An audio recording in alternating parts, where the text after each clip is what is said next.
بسم اللہ الرحمن الرحیم الا للہ الدین الخالص صدق اللہ مولانا العظیم وبلغنا رسولہ النبی الکریم الامین۔ برادران اسلام و امہات و اخوات، السلام علیکم ورحمۃ اللہ تعالی وبرکاتہ۔ آج کی اس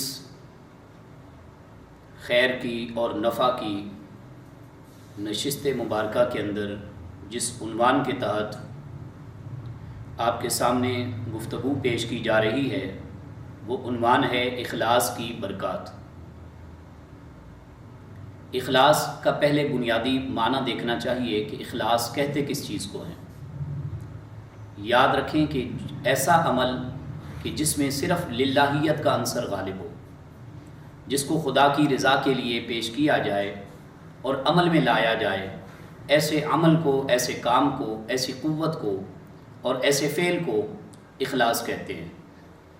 اور جو بندہ اللہ کی رضا کے لیے اس کو مقصود اور منشا بنا کے کوئی کام کرتا ہے اور ہمیشہ اسی ڈگر پر چلتا ہے اور اسی انداز سے اپنی عبادات کے معاملات، اپنے تقوی کے معاملات، خشوع و خضوع، حتیٰ کہ ظاہر میں، باطن میں، اجتماعیت میں، انفرادیت میں اسی عمل کو لے کے چلتا ہے جس میں اللہ کی رضا کا عنصر اور جذبہ غالب رہتا ہے، تو ایسے خوش نصیب بندے کو مخلص کہتے ہیں۔ میرے رب قدیر جل مجدہ نے سورہ منفقین کو ہم پڑھیں پارہ نمبر 30 میں، تو اللہ رب العالمین نے اسی کا حکم دیا۔ ارشاد باری تعالیٰ ہے وَمَا أُمِرُوا إِلَّا لِيَعْبُدُوا اللَّهَ مُخْلِصِينَ لَهُ الدِّينَ حُنَفَاءَ وَيُقِيمُوا الصَّلَاةَ وَيُؤْتُوا الزَّكَاةَ وَذَلِكَ دِينُ الْقَيِّمَةِ۔ تمہارے رب کا تو تمہیں حکم ہی یہی ہے کہ تم اخلاص کے ساتھ دین کی بھی ڈیوٹی پیش کرو، نماز کا قیام ہو تو اخلاص کے لیے، زکوٰۃ کی ادائیگی ہو تو اخلاص کے لیے، حتیٰ کہ کوئی بھی کام جس کو تم نے کر گزرنا ہے دنیاوی ماحول کے اندر تو اس کو اخلاص کے سائے تلے تم نے ادا کرنا ہے۔ آپ دیکھیں کہ یہ محرم شریف کا ماہ طیبہ ہے اور بڑی تیزی کے ساتھ اپنے اختتام کی جانب بڑھ رہا ہے۔ اس میں ہم اہل بیت طہار کی سیرت مبارکہ کو ہرگز فراموش نہیں کر سکتے۔ زندگی کے عام حالات کے اندر بھی ہم ایسا نہیں کر سکتے، ایسی جسارت نہیں کر سکتے۔ جب جنگ کربلا کے دوران، واقع میدان کربلا کے دوران، جب امام علی مقام رضی اللہ تعالیٰ عنہ کے بہت کم سن سے صاحبزادے، ہماری مراد حضرت سیدنا علی اصغر رضی اللہ تعالیٰ عنہ، جب ان کو اتنی کم سنی کہ 6 ماہ کی عمر کے اندر ان کو شہید کیا جانے لگا، تو آپ نے اس وقت دعا فرمائی۔ امام علی مقام کے دعائیہ کلمات کچھ یوں نکلے، فرمایا اے اللہ تو جانتا ہے میں نے کسی دنیا کے انسان کے لیے نہیں، دنیا سے بالکل کٹ ہو کر، دنیا سے بالکل کنارہ کش ہو کر، دنیاوی لوگوں کے لیے نہیں، مخلوق کی رضا کے لیے نہیں، اے اللہ تیری رضا کے لیے، تیرے حصول کے لیے، تیری مقصود کو پانے کے لیے، تیری محبت اور معرفت اور تیرے قرب میں جگہ پانے کے لیے میں نے اس چھوٹے سے 6 ماہ کے علی اصغر کو تیری راہ میں شہادت کرنے کے لیے پیش کر دیا۔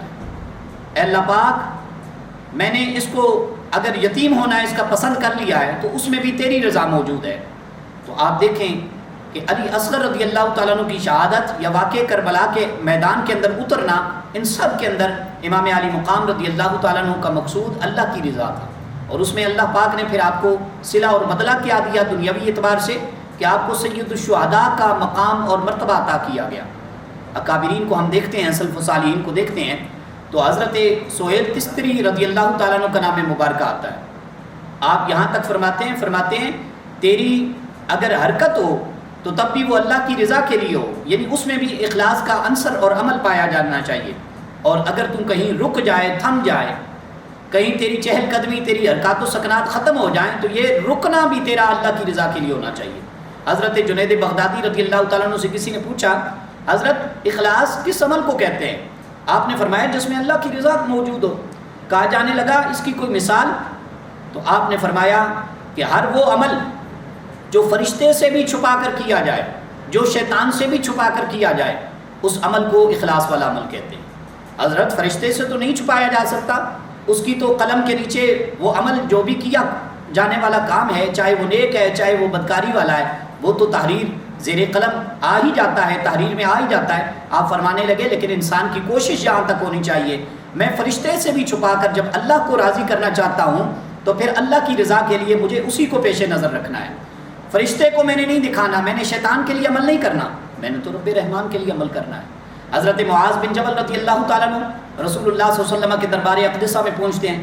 آپ انہیں بھی یہی تعلیم نبوی ارشاد فرماتے ہیں. فرمایا ہے معاذ بن جبل, تیرا ہر عمل اخلاص کے لیے ہونا چاہیے, اگرچہ وہ تیرا عمل بہت ہی مختصر کیوں نہ ہو. تو اس لیے سامعین گرامی قدر, سامعات حضرات گرامی قدر, ہمارا ہر عمل اس میں مقصود اللہ کی رضا ہونی چاہیے. اگر ایسا ہوگا تو پھر یاد رکھیں کہ اللہ پاک کی ذات نے باقی رہنا ہے. اس عمل کا ثواب, اس عمل کا اجر, اس عمل کی حقیقت بھی باقی رہے گی. اور اگر وہ عمل دنیا داری کے لیے, دکھلاوے کے لیے, محض ریاکاری کے لیے, کسی رسومات کی ادائیگی کے لیے ہوگا تو پھر چونکہ وہ عمل جس کے لیے ہے انہوں نے فنا ہونا ہے تو عمل بھی فنا ہو جائے گا, بقا کے مقام پر اور اجر کے مقام پر نہیں پہنچ سکے گا. اللہ سبحانہ و تعالی ہم سب کو صحیح معنوں میں اپنی رضا والے اعمال کی اور اخلاص کی حقیقت کو پہنچنے کی اللہ پاک توفیق عطا فرمائے. وآخر دعوانا الحمدللہ رب العالمین.